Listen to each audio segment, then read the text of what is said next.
Hey everyone, it's Nicole and I'm in all pink today because we're going to do a very pink recipe. Today we're going to make beet rice or beetroot rice or scary rice.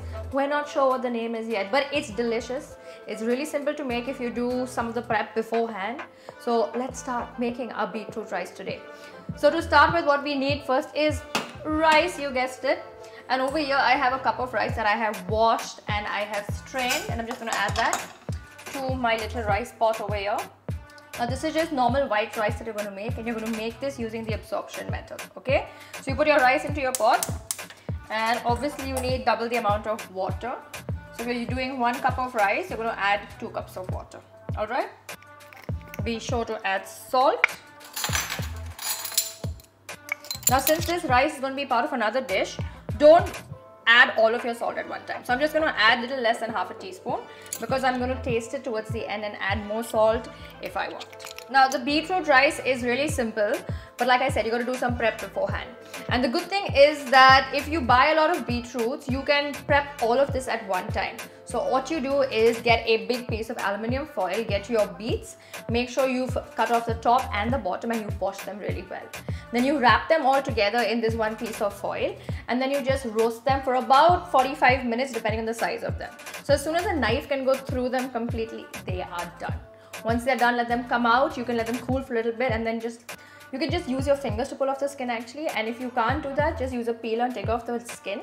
And then what I do is, very simply, grind all of it. So I put it into a blender and completely blitz it. And that way, whenever I want beetroot for anything, I have some.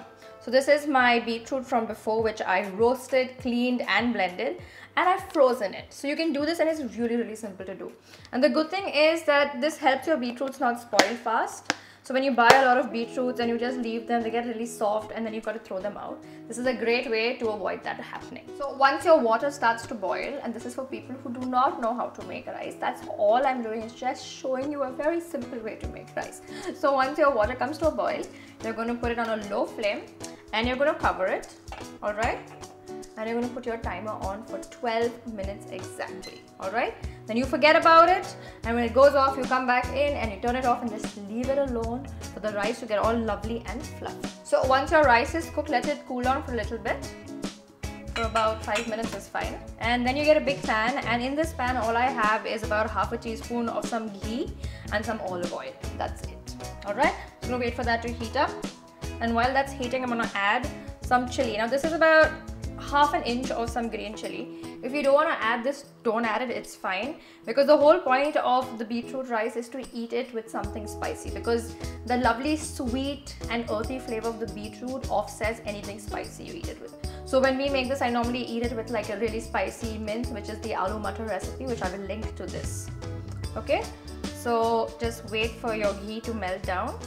Next, you're going to get your spices, and I have about 1/4 teaspoon of cumin, so just a very tiny amount of cumin, alright? I don't want the beetroot flavor to be disguised by anything else.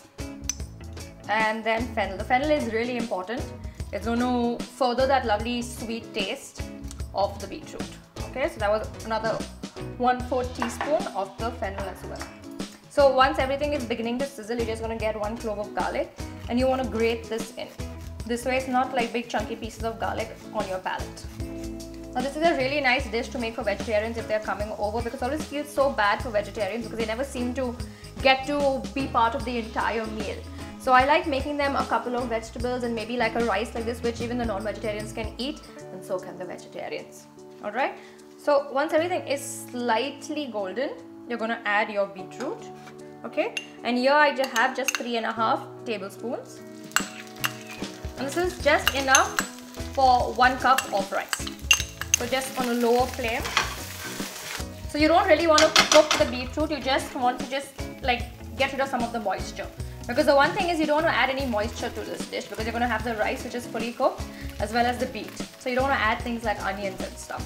So once you add your rice, put your flame back up high and just begin to stir. If you want a darker color, feel free to add about half a tablespoon more, but I like it when it comes to this lovely nice pink. Imagine serving this for like a Halloween lunch or dinner. This would be so fantastic on the table. Call it like blood rice or something, and kids would be so entertained. So once all of your beetroot has been mixed, you're going to take it off the flame And you're just going to taste really quickly for salt. Don't burn your mouth. That's pretty perfect to me. If you want to add more salt, go ahead and add more salt. Next, I'm just going to plate this up. Now, once it's off the flame and just before you serve, you're going to just get some mint leaves, and this is really crucial to it, okay? It's going to add this lovely aromatic to the entire dish, and just like rip them with your fingers, and that's enough. Just give them a lovely stir. Now, if you want to add a final bit of luxury to this, just get some butter and let the butter melt into it. So a tiny bit of butter, like half a teaspoon. If you're feeling fancy, add some more. Okay, now it's time to serve.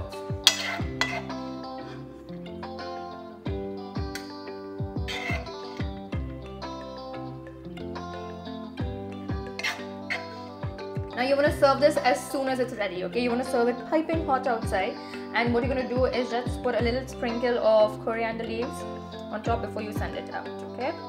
And for those who like a little bit of acid with their food, tiny bit of some Indian lime. And that's beautiful. Look at that. Look at that color. It's spectacular. It just looks like India. So guys, if you like beetroot, or if you're having a vegetarian come home and you want to impress them, this is the way to go. Do this and a couple of little tiny vegetables to go together, and it's going to be fantastic. I hope you give this recipe a try, and be sure to like, share and subscribe to our channel.